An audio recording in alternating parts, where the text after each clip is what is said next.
So it's about, I don't know, 5:30 or so in the morning. The next morning, and as you can see on the pyrometer, which I foolishly left on all night, we're down to 108 degrees in the kiln. We reached a max temperature of about 1868 degrees. So, and it was fluctuating. I mean, it might have finally made 1870 if I had left it long enough, but I figure what's 2 degrees? So now we'll go ahead and open it. I'm not sure. Here. I don't obviously have a tripod, so that lid I think is too heavy for me to lift one-handed. So rather than have something bad happen, let's see if I can just prop it open. Oh, is that not beautiful? Wow. It's interesting. The silicone glaze looks like it went way darker. I don't know if that's because I could not fire it to a darker color. To a high enough temperature. Oh, but it's quite beautiful still. Wow, it's a very, I don't know if you can see it, but man, it's a very beautiful. Look at that terracotta color. Good grief, is that beautiful. And that is now my seal. It's so cool. Still a little warm. Wow. That is a pretty neat thing. I can now use that to emboss all my clay products on the bottom. It'll come out just like that.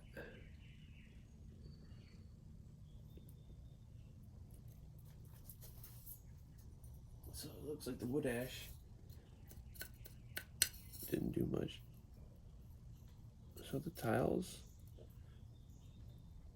feel fairly strong.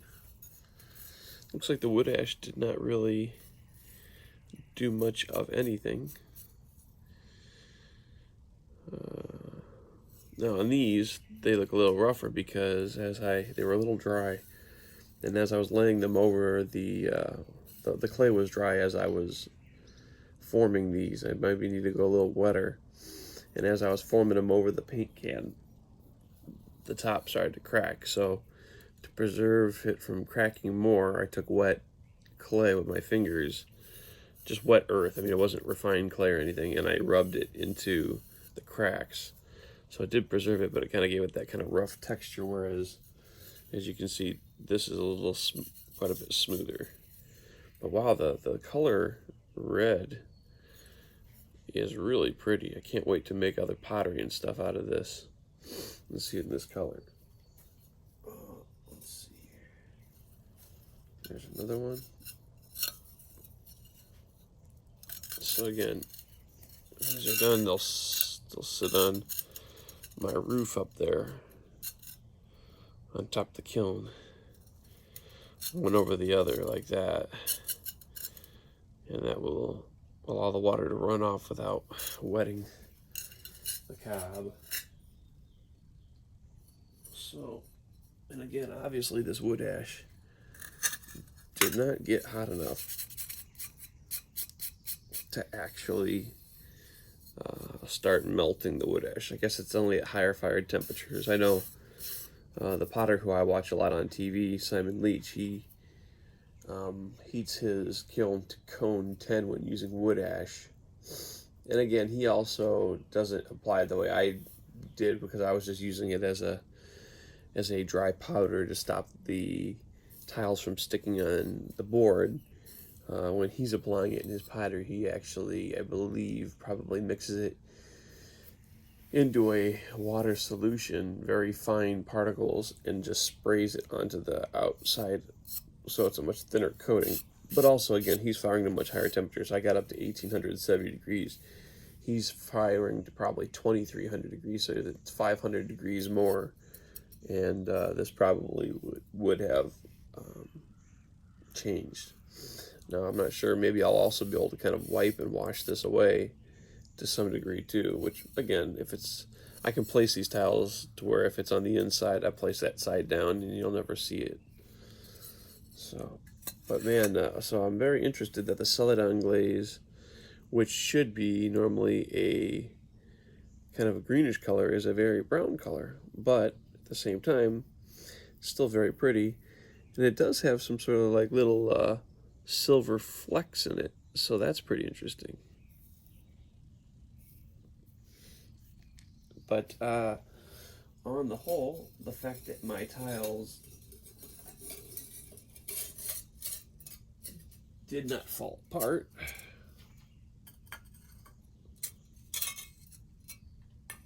is very encouraging, because now I can start the process of making these tiles in earnest.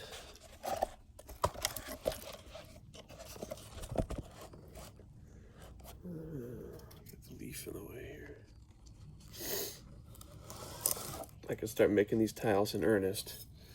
I wanted to do a firing to make sure that that this actually works, because again, this is just mixed out of the raw earth. I mean, this is not sieved, refined clay, whereas you can see this is a much smoother texture. This is sieved down and refined clay. Oops, this is sieved down and refined clay. So that's why it's so smooth. The texture is so much nicer, because I've really processed this quite a bit. Whereas this, other than picking out rocks that were big and in the way, nothing else has been done to these. So I didn't know if it would stick together, if it would blow up in the kiln. And I wanted to do a test fire on these before I put a lot of time into doing this, because that would be a waste of time. But so just to give you an idea of kind of how, maybe I can do a layer or so and show you. Obviously this will all be laying down in a sloped angle.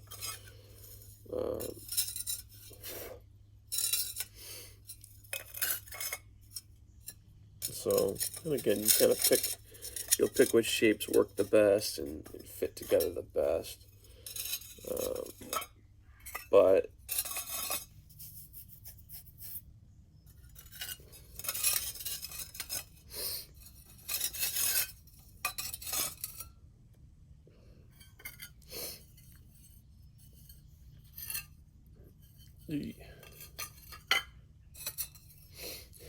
some of these have wood ash in them, so forgive me the fact that they're not the prettiest right now, but so roughly that is how the shingling work on the actual terracotta tiles will go, so that as they're laid, you won't actually see any holes and the water will continue to run down the roof. So that's 8 tiles, I want to say. And it actually tiles an area maybe,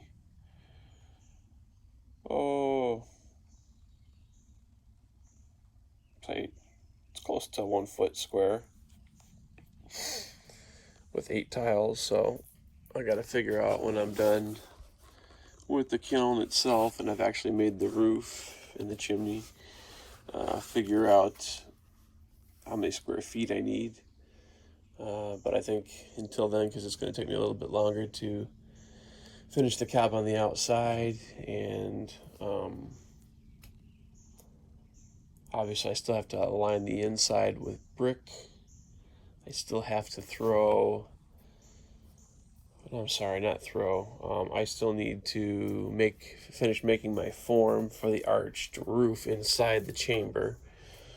So that was pretty interesting. A lot of YouTube guys had stuff that helped me out quite a bit. Obviously, I'm not a mason. I've never thrown a brick arch before. Now, this will be a rough brick arch because I'm probably not going to be able to afford soft brick for this, although who knows, we'll see. But with soft brick, I probably could have cut more angles and stuff like that, although that's a lot more complicated. But so I wanted to figure out, again, how would you make a brick arch, one that's stable, so it's not going to fall on me or the pottery. And so basically, here's how I kind of laid it out. So the floor, I figured Menards sells a fairly cheap hard brick, which again won't be as insulatory and eventually may prove to be not cost effective enough to continue to fire it. I don't know. Never done this. This is all experimental. But anyway, Menards sells a high temperature brick, hard brick, that is 27, it's up good up to 2,700 degrees Fahrenheit, which is more than enough for what my purposes. I want something that'll be structurally sound at least 2,300. So I figured that'll work. Those bricks were 9 inches long by 4.5 inches wide by 1.5 inches thick. And I've kind of used that dimension in my head when it's come to planning the dimensions of this kiln, because I figure if I can lay 2 lengthwise side by side here and here, that's 18 inches at the base for the floor, and lay 8 of them that way, that's another 18 inches long, deep, that I can do, and that will give me room to lay the wall bricks instead of laying them directly on the base, and I would then lose 1.5 inches of that 18 inches, and I only have a 15-inch chamber. To keep the 18 inches, I've made it to where I can actually lay my wall bricks directly on the cob or in mortar, high temp mortar or something like that. So that adds 3 more inches. So this is actually about 21.5 inches, but I have 21 inches of clearance between my walls to make my walls. So yeah, once I have all that in place, then I've got to come up to full height. And I've been going back and forth as to what full height should be. I'm not a professional potter, so it's not like I'll be making pots all the time where I'm going to be firing this thing every day. And you don't want to go so long in between firings that like you get discouraged, because all you're ever doing is making pots and nothing ever to finish or sell or give away. So, but at the same time, I want something big enough that should I get good at this and want to make something bigger, I don't want to be like, well, I would, but I don't have a kiln to fire it in, so I'm not going to worry about it. So I want to make something big enough that, again, will have some good width and depth to it, to where if I want to make something 18 inches by 18 inches of a vase, but then how tall to go. And I figure, originally I had these grandiose plans of going like to 30-something inches. But the more I think about it, it's like I really can't see myself throwing something taller than maybe 2 feet, although maybe it's me getting tired of mixing cob and by the bucket and forming it little by little and getting chewed up by mosquitoes out here. That might be that might have something to do with why I don't want to stay out here and keep going and keep going and keep going. So hopefully we'll go high enough, but at the same time, so my arm depth right now, it pretty much comes to about where my bicep is. Now again, that'll be 1.5 inches higher where the floor is. So at least probably, I would say 1 more layer of cob, if not maybe 2. But then I've got to actually start buying the brick and then start forming it. And then I figured out with the YouTube guys' help how to make the arch. So basically, the span will be 18 inches from this point of the brick to this point. So how to make that arch. And basically, the guys on YouTube were showing it made with a protractor, which I had to kind of make my own improvised protractor, which is basically, just taking I had a long barbecue skewer. It was like a long pitchfork, lightweight, but I could actually then attach a pencil to one end of the handle and use the point of the skewer as kind of my point on the paper. And so basically, when you're doing this, you take your one end, your point, and put it there, and you need your second point to be somewhere past halfway between the span. So I put the pencil kind of out here, and then you go make an arc on the paper, one up top, one at the bottom. And then without moving the length of your pen on that skewer, you flip the point to the other side, and you make another arc down here, and you take another arc up here. And what that does is when you draw a line, that gives you the absolute center of your span. Now, as far as how high you want your arc to go, I just did a little bit of research. Again, I'm sure there's a lot of opinions like anything on YouTube. I tried to find somebody who sounded credible, who built arches, and they said, well, they've always found that a 1-to-6 ratio is good enough for your span, or sorry, for your height on your arc.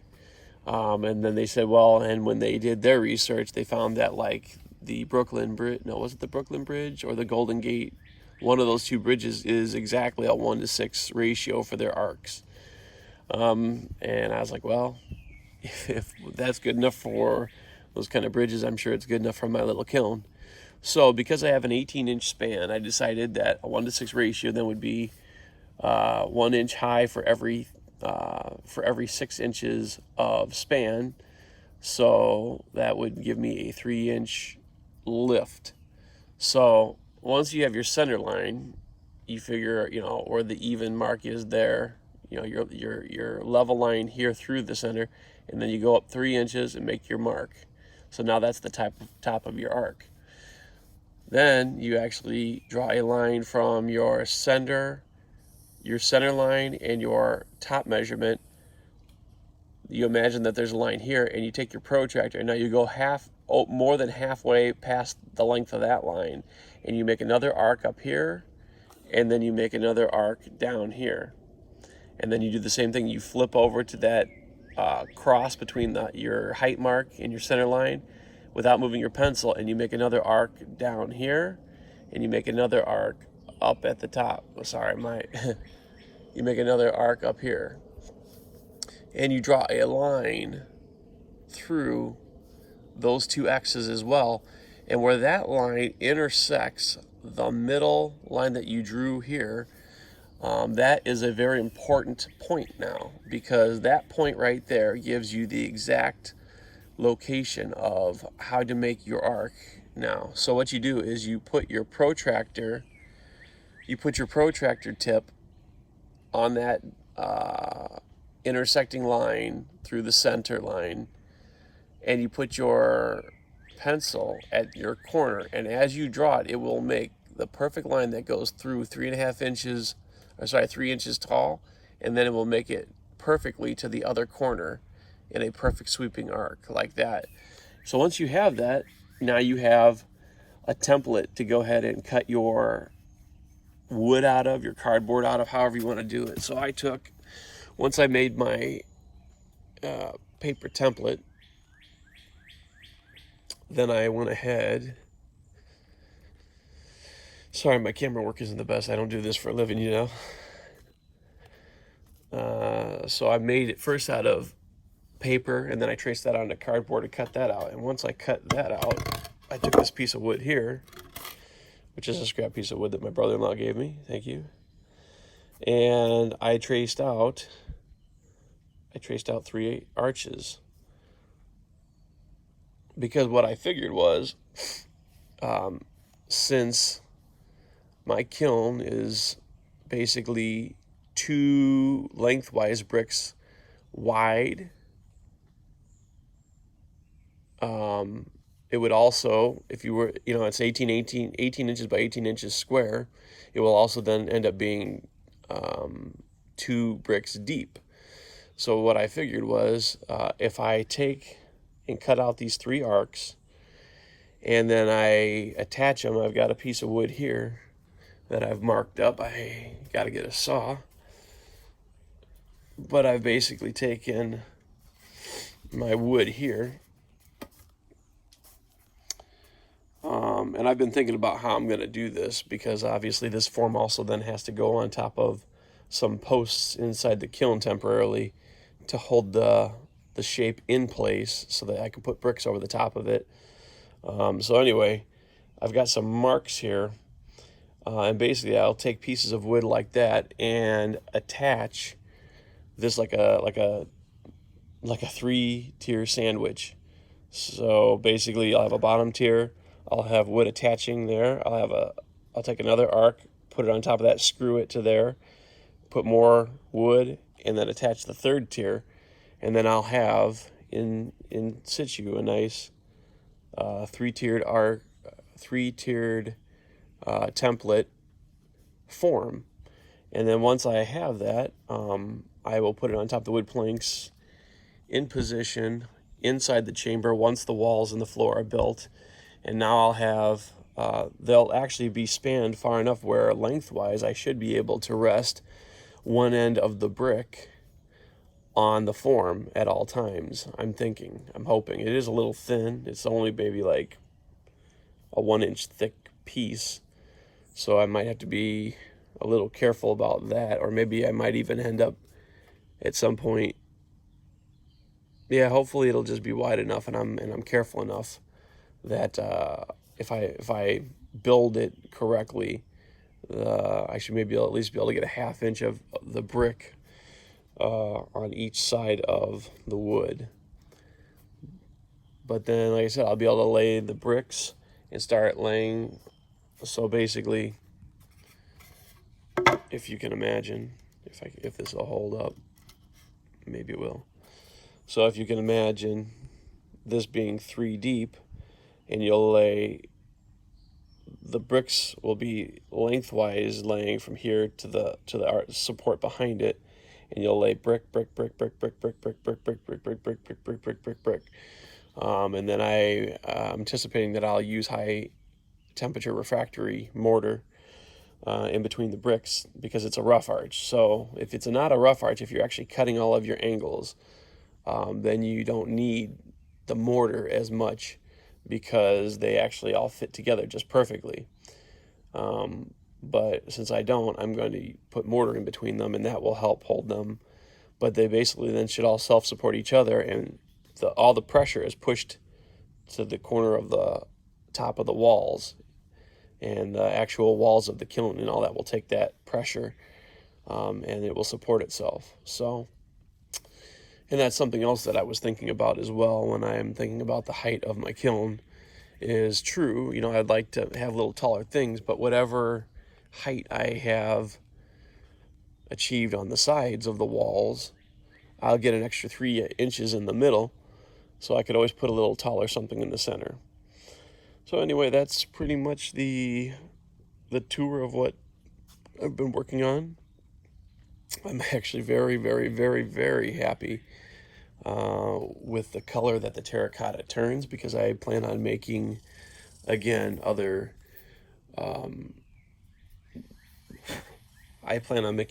bowls and things like that out of this, cups, and then I will have to glaze them because from what I understand, terracotta is not, because it's so low fired, it is not waterproof. So I chose low fired food safe glazes that I can use. So once you glaze a cup, say in this, now you can drink out of it, and you can use it like a regular dish because the hardness and the waterproof of these glazes. So I bought a number of glazes to see which ones I like, what they'll look like when they fired in this kiln. Again, this is not the kiln that I intend to use long term. I intend to use the big one, or to get, even if I needed to, I would end up getting a bigger gas kiln and converting it to propane. But even though I'm not, I would have liked to see that green celadon color, celadon glaze. And again, I might, as an experiment, sometime fire this to a lower temperature and see if I didn't go, if I went too hot, which I don't think I did. This is supposed to be a cone, good to like cone 04. But maybe my pyrometer is not exactly accurate either. I mean, it's just a thermocouple stuck in there in one spot So I don't know if this, I mean, I guess most of the time we always think of darker colors meaning that things are overdone. But it's a very beautiful, man, smooth texture. It coated really well. Actually, it coated maybe a little too thick. I actually thought when I, you can kind of see the thickness of it on there. I thought when I put it on, this is the first time I ever tried to glaze anything with it, that it was kind of thick. And so what I thought of was maybe I would add water to it and thin it down. One, it will stretch my glaze a little bit further, but I don't know if it'll have an adverse effect.